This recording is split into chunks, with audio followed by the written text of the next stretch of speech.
Ayahnya melompat ke sungai untuk menghibur putrinya. Dia hanya menunjukkan kakinya saja. Ayahnya tidak bisa berbicara, jadi dia melambai menggunakan kakinya. Dia ingin menarik perhatian orang sekitar.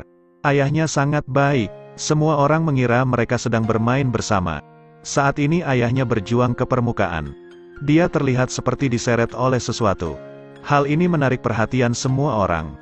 Tapi sekarang sudah terlambat, sang ayah mati di depan putrinya. Tapi putrinya masih mengira ayahnya sedang bermain bersamanya. Setelah kejadian itu, orang-orang mengundang Tao untuk mencari makhluk itu. Gadis itu baru saja mengetahui ayahnya dibunuh oleh makhluk misterius. Tao segera membunuh makhluk itu. Dia menggunakan bom peledak untuk membunuhnya. Makhluk ini adalah pembunuh ayah dari gadis itu. Semua orang menuntut untuk membalaskan dendam ayahnya. Tapi ada seseorang yang berlawanan. Kalian semua salah, makhluk ini bukan pembunuhnya. Dia adalah Huyan Trang.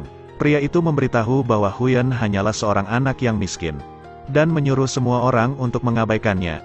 Namun istri dari korban merasa tidak puas. Dia bertanya padanya, "Pernahkah kau bertemu dengan suamiku?" "Tidak, itu karena dia sudah meninggal." Huyan Trang turut berduka atas meninggalnya suaminya. "Bagaimana bisa kau tidak mempunyai perasaan seperti itu? Apa maksudmu?" Dia tidak memberi Huyan kesempatan untuk menjelaskan. Kedua pria itu menangkap Huyan Trang. Lalu orang-orang lainnya bergegas maju. Dan Huyan pun terjatuh. "Sampai kapan kalian akan mengeluh tentang ikan itu? Jangan biarkan orang-orang turun ke air." Pemimpin melihat seseorang mengekspos dirinya sendiri. Orang-orang menduga Huyan Trang adalah bagian dari geng setan. Tao membuat semua orang terpesona. Dan menyuruh mereka untuk menggantung Huyan. Dia ingin membuktikan keberadaan makhluk itu. Jadi pemimpin menendang muridnya ke air. Sepertinya tidak apa-apa, sungainya sangat aman. Pemimpin melihat muridnya sangat tenang. Lalu dia ingin menghibur semua orang untuk masuk ke dalam air. Semua orang bergiliran melompat ke sungai. Pada saat yang sama, Huyan Trang yang tergantung telah melihat sosok makhluk. Dia menyadari bahwa monster itu nyata. Dia segera berteriak kepada semua orang untuk bergegas ke tepian. Tetapi orang-orang mengabaikan peringatannya. Mereka terus bersenang-senang dan bernyanyi. Tiba-tiba ada gerakan yang membuat orang takut. Pada saat ini, Tao masih menghibur semua orang di darat. Dia hanya menyuruh muridnya untuk turun ke sungai. Sekarang makhluk itu menyeret semua orang ke dalam air. Huyan memberitahu semua orang untuk tetap diam dan tidak bergerak. Ketika semua orang tidak bergerak, makhluk itu tetap menyerang mereka. Huyan masih menggantung sendirian di atas pohon. Lalu dia melihat seorang gadis di kejauhan. Ibunya menyuruh putrinya untuk tetap diam. Tapi ketika dia berteriak, dia membuat gadis itu tidak bisa diam. Dia berlari untuk kembali pada ibunya sambil menangis. Huyan Trang pun berteriak padanya untuk tidak bergerak. Tetapi karena suara kegaduhan di jembatan itu, jadi makhluk itu mengetahui keberadaannya. Makhluk itu menjulurkan lidahnya, lalu menyeret gadis itu. Untungnya saat dia akan jatuh, ibunya segera memegang kakinya. Semua orang mencoba untuk melepaskannya. Gadis itu merasa kesakitan. Semua orang segera membantunya. Lalu pria itu bergegas mencari pisau untuk memotong rambutnya. Saat merasa lega sejenak, makhluk itu segera muncul lagi. Lidahnya menempel di punggungnya dan menyeretnya. Ibunya hanya bisa memasrahkannya. Namun tiba-tiba seorang pria membawa pedang panjang. Lalu memotong lidahnya sebelum gadis itu jatuh ke air. Meskipun berhasil menyelamatkannya, tapi dia masih jatuh dari jembatan. Di saat-saat yang mendesak ini, untungnya ibunya datang untuk menyelamatkannya. Dia berusaha memegangnya. Ibunya mencoba untuk menenangkannya. Namun hal yang tidak terduga terjadi lagi. Makhluk itu melompat dari air dan menggigit gadis itu. Lalu membawanya ke dalam air di depan ibunya. Suami dan putrinya meninggal di hari yang sama. Sekarang dia tidak peduli seberapa kuat makhluk itu. Dia bertekad untuk membunuh makhluk itu. Meskipun melompat ke dalam air harus mempertaruhkan hidupnya.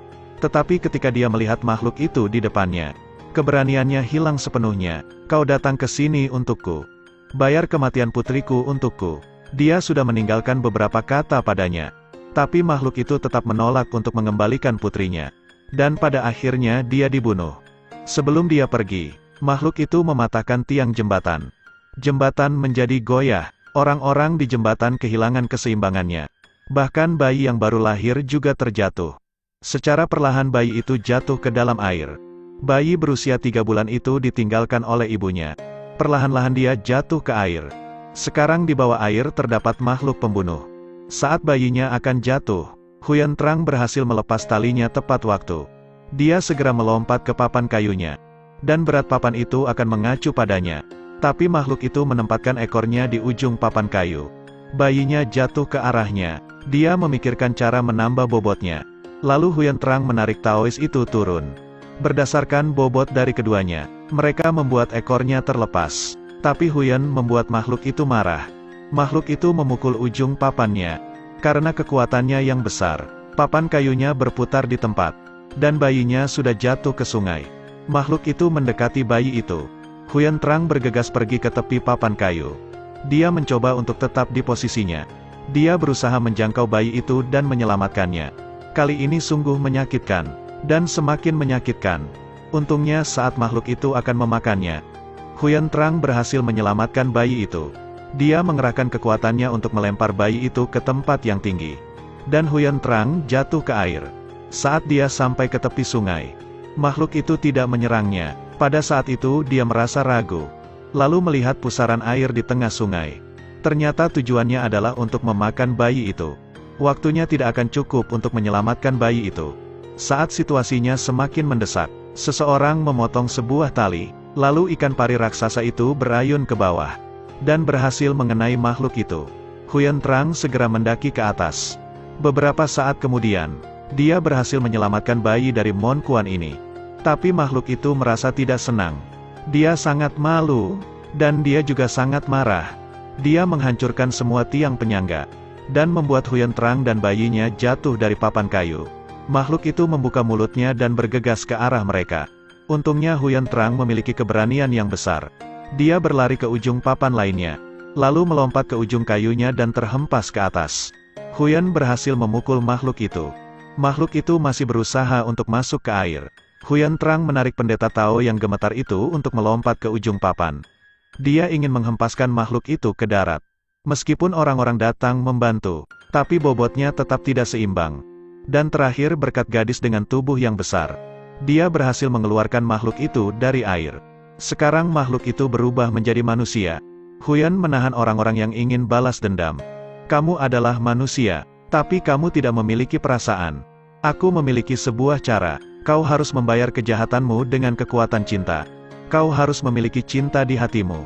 Tapi sekarang tersenyumlah dulu, kemudian nanti ritualnya akan dimulai. Cara yang dibuat Huyan Trang membuat orang-orang bingung. Iblis itu merasa malu. Tetapi Huyan tidak peduli bagaimana makhluk itu bersembunyi. Huyan Trang akan muncul langsung di depan mata. Amarah iblis itu sudah tak terbendung lagi. Dia langsung memukuli Huyan. Semua orang juga merasa bingung melihatnya. Tiba-tiba seseorang menjambak rambutnya. Dia menyeretnya ke tempat lain. Lalu memukulinya terus-menerus. Kemudian dia mengambil sebuah kain untuk menangkap iblis itu. Dan hanya beberapa detik saja makhluk besar itu kembali menjadi ikan kecil. Dia adalah seorang wanita yang berspesialisasi dalam pengusiran setan. Setelah itu dia menertawakan Huyan. Karena Huyan membawa sebuah buku untuk menghibur anak-anak dan menipu orang. Dia adalah orang yang tidak pernah berhenti berterima kasih. Wanita itu telah mengubah raut wajah mereka. Huyan Trang juga hanya bisa terdiam dan pergi. Setelah dia sampai di rumah, kita akan mengetahuinya asal-usul makhluk itu. Awalnya dia adalah orang yang baik. Suatu hari dia menyelamatkan seseorang di tepi sungai. Tapi dia disalahpahami oleh orang-orang. Mereka menduga dia melakukan perdagangan anak. Setelah dipukuli sampai mati dan dibuang ke sungai, seekor ikan dari spesies lain menghisap darahnya dan memakan dagingnya. Itulah sebabnya makhluk itu penuh dengan kebencian dan kemarahan. Orang itu berubah menjadi manusia setengah binatang. Dia kembali untuk membalas dendam pada orang-orang. Saat ini, Huyan Trang berpikir tentang bagaimana untuk menyingkirkan kelompok wanita. Guru menangkap ular di sebelahnya. Hal ini untuk pengurangan cintanya. Dan membuat Huyan Trang lebih tabah. Kamu harus mengingat kekuatan cinta. Mengapa demikian? Itu karena intinya akan menembus hati orang yang dicintai. Kita harus melenyapkan sifat jahatnya. Dan tetap jujur pada semua orang.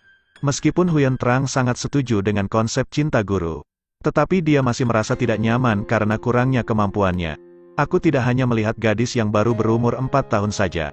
Tetapi aku juga tidak mampu menyelamatkannya. Dan akhirnya mereka terbunuh. Banyak orang yang seperti itu.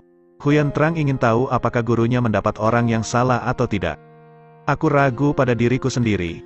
Aku tidak cocok untuk mempelajari kekuatan cinta. Kamu harus menguasainya, dan aku menyarankan kamu untuk bergegas. Aku tidak akan melepaskan kekuatan sejatimu. Makanya kamu harus memiliki kesempatan walaupun sedikit. Sekarang kedua bersaudara itu turun dari gunung.